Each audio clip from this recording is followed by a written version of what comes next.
Good evening.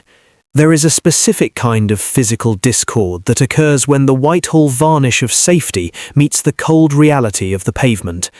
This morning, in the colder area of Edinburgh, that reality arrived with two large blades and a trail of shattered stock. Imagine being a shop worker, diving for the safety of a back office as a man trashes your livelihood, only to realise one colleague didn't make it behind the door.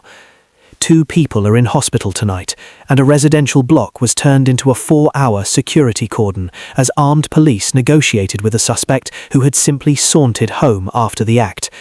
But the real nail in this story isn't just the blood on the floor, it is the chilling verdict from the front line. The British police have officially surrendered the streets. To understand the arithmetic of anger currently felt by the public, you have to look at the rhythm of this tragedy. It began at 8:25 a.m., broad daylight, in a local shop. While staff barricaded themselves in, the categorical inversion of safety took place. The suspect wasn't chased down by a bobby on the beat. He was hemmed in only after he had finished his work and retreated to a flat. Peter Blexley, a former Metropolitan Police detective, points to a staggering cost: hours of specialist firearms resources, paramedics, and a localized economic shutdown. This is the price of late intervention. In a system where the news blackout of preventative policing is total, the state only arrives once the physical discord is already complete. The most hideous part of this systemic retreat is what Blexley calls the surrender of the pavement. Senior officers may label critics as dinosaurs, but the numbers tell a different story. In the name of efficiency, British policing has transformed into an emergency breakdown service, like the AA or the RAC. They no longer patrol, they respond. The result? A vacuum of authority, where parallel systems of crime flourish. From the shoplifting epidemic to the knife crime surge that has seen offences rise by 22% in the capital, the message is clear. When the police willingly abandon the streets, the criminals take the lease. This isn't an Edinburgh problem. It is a sovereign inversion happening across the United Kingdom.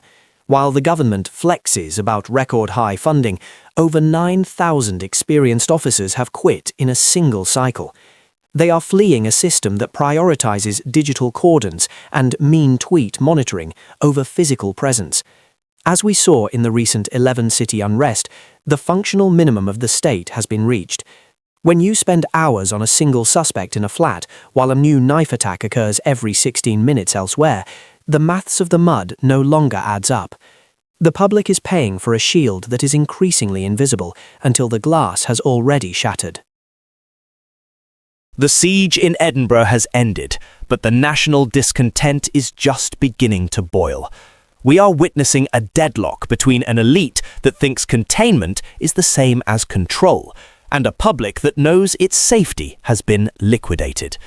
The Prime Minister can talk about stability, and the Chief Inspectors can talk about contained risks, but the last orders for the British beat have been called. The curiosity of the viewer shouldn't be about whether the suspect was arrested. He was. It should be about why he was allowed to rule the street with 2 knives in the first place. The warning has moved to the Scottish capital. The question is, who will be left to answer the call when the new normal finally reaches your door? The silence from the pavement is a confession. The game is up.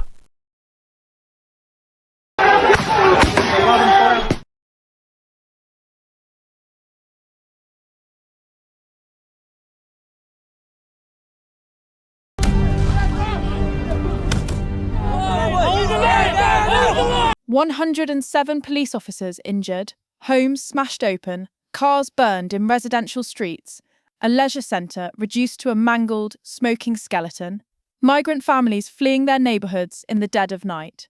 These are not images from faraway conflicts. These are scenes from towns across Ireland and the UK, where anti-immigration unrest has erupted with a scale and ferocity few anticipated.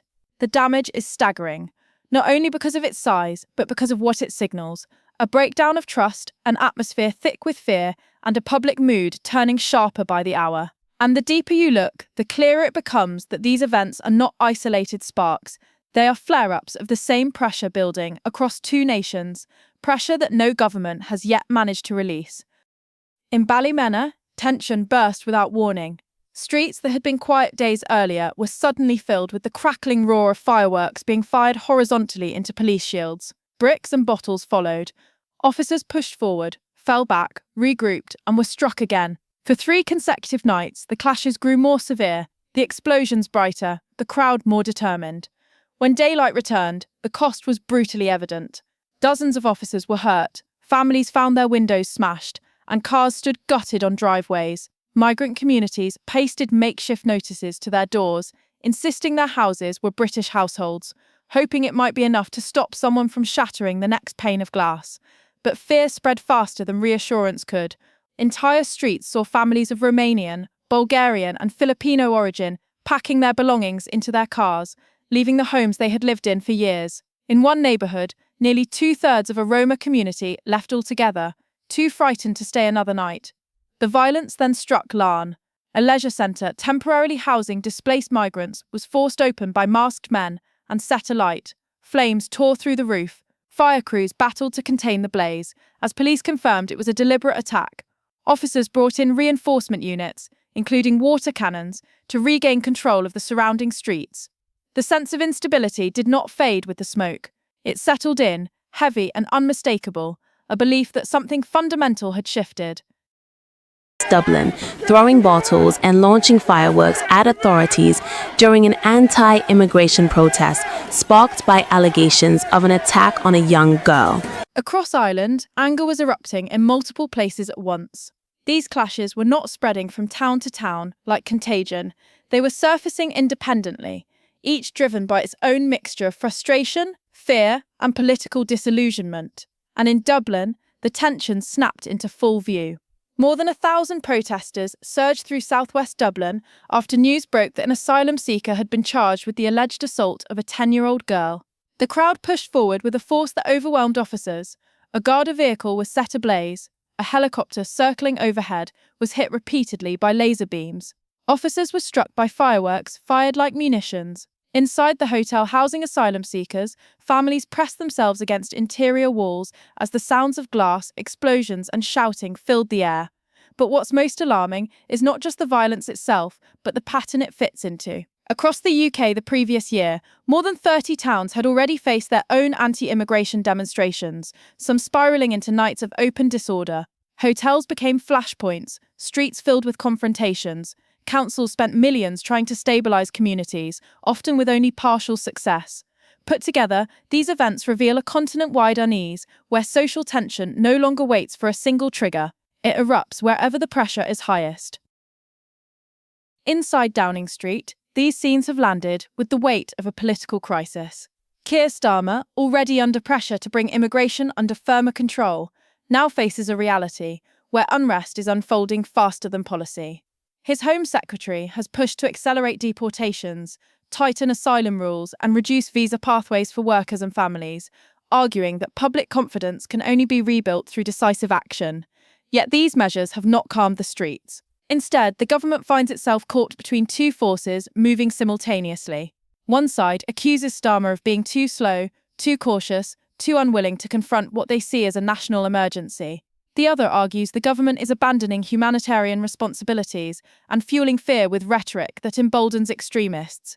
This divide has created a political grey zone, one where neither side feels listened to, and both feel increasingly angry. Online networks magnify that anger relentlessly. Videos of clashes in Ballymena, fires in Larne, and confrontations in Dublin are being clipped, shared, distorted, and weaponised. Narratives form instantly. Some are false, others exaggerated, but all of them spread faster than official statements can correct. And as those narratives grow, they build a sense that the authorities are no longer in control. For Starmer, this is the nightmare scenario. A security challenge that morphs into a political one, then feeds back into the streets, creating a cycle neither legislation nor press conferences can easily break. Across both islands, police forces are reviewing their plans, strengthening patrols, and preparing for more unrest. Community leaders are meeting behind closed doors, trying to calm residents who are terrified of further reprisals. Councils are assessing damage to homes, shops, and public buildings, unsure how they will fund the repairs. Migrant families continue to leave neighbourhoods where they believed they were safe. In every conversation, from police stations to parliament, the same fear echoes: the next eruption may not wait for weeks or months. It could happen tomorrow, triggered by a rumour, an allegation, a video, even a misunderstanding. And when you consider the scale of the destruction already seen, burned buildings, displaced families, entire communities emptied, and more than 100 officers injured, the stakes become painfully clear. If this is what a single wave of anger looks like, what happens when the next one hits? And will the UK or Ireland be ready when it does?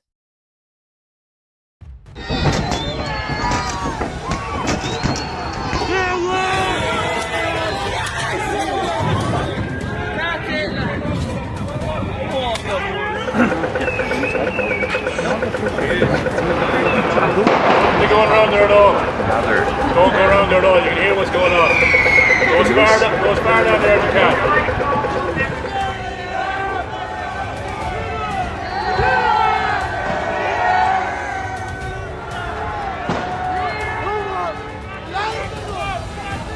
Westminster is vibrating, not from the usual political theatre, but from the sound of a government tearing itself apart from the inside. At exactly 5:15 p.m, the Whitehall varnish finally shattered. Keir Starmer, the man who promised to restore trust, is currently watching his own Labour MPs launch a devastating no-confidence vote against him. This isn't an attack from the opposition, it is a rebellion from the people who campaigned for him. The trigger? A secret Brexit reset with Brussels that critics are calling the ultimate sovereign capitulation. From the fishing waters of Grimsby to the courtrooms of Strasbourg, the verdict is in. The Prime Minister is fighting for his life, and the knives aren't just out, they are already in motion. To understand the fury in the chamber, you have to look at what was signed behind closed doors. Leaked documents reveal a deal that hands control of British fishing rights back to EU vessels until 2038. It reintroduces the oversight of the European Court of Justice, effectively putting foreign judges back in charge of British laws. To the fishing communities of Hull and Plymouth, this isn't diplomacy, it's a surrender of the very sovereignty they voted for. Labour MPs from red wall seats, once Starmer's loyalists, are now leading the charge. They aren't just calling it a mistake, they are calling it a betrayal of the working people. Inside the corridors, the vultures, names like Angela Rayner and Wes Streeting, are already being whispered as potential successors. The scenes inside the House of Commons were described as pandemonium. Witnesses saw a Prime Minister losing his composure, slamming his fists as the people he once called allies ran out of the chamber in shame. When the vote was finally counted, Starmer survived, but only by a handful of votes. In the newsroom, we call this a mortal wound. He is now a zombie leader, stripped of all authority, commanding only pity and contempt. Every policy he proposes from this moment on will be met with a security cordon of skepticism. The unity he promised was a fantasy, replaced by a party at war with its own grassroots. While Labour implodes, Nigel Farage and Reform UK are circling like predators. Farage has branded Starmer the greatest Brexit betrayer in history, and the polls are reflecting that sentiment. In constituencies that should be safe for Labour, the red wall is crumbling again. The public sees a leadership that would rather satisfy Brussels than the families in Hartlepool. Market confidence is wobbling, the pound has dipped. The government is no longer governing, it is simply trying to survive the next 10 minutes. Keir Starmer may still be in number 10, but the authority has left the building. The no-confidence vote was supposed to bring clarity, but it has only exposed a terminal system failure. The curiosity of the viewer shouldn't be about whether he survived today, but how he expects to lead tomorrow. A leader who survives by a thread is a leader who is already gone. The hurricane in Westminster has only just begun, and the last orders for this administration have been called. The question is, who will be left to pick up the pieces when the final collapse happens? The silence from Downing Street is no longer a strategy, it is a confession. The game is up.